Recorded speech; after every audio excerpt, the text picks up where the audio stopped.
Nekas daudz nav vajadzīgs. Nav pat studija vajadzīga. Re, ko es tev parādīšu tūtās. Pagaidi mirklī.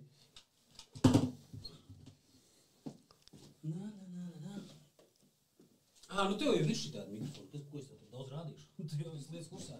Reiz ar šitie paši mikrofoniņi rodītas. Uzliec. Tas pats Edgars Aivars un vispār ir vienkārši šito te taisījuši podkāsts. Vienam otram sev, otram viesim pie telefona klāt un filmē. Un viss. Tā sajūta ir foršāk, kad es te sēžu, man ir austiņas, tā skaņa uzreiz. Bet tev jā, bet daudziem tas atkal tā kā aizbiedē. Daudziem nepatīk tas. Jā. Un tad tu vienkārši runājies savā starpā tā kā virtuvē. Tas ir mazāk tā kā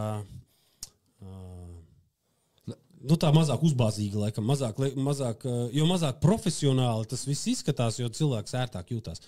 Šeit es esmu pamanījies jebkuru atvērt. Visi jūtās ērti jebkurā gadījumā.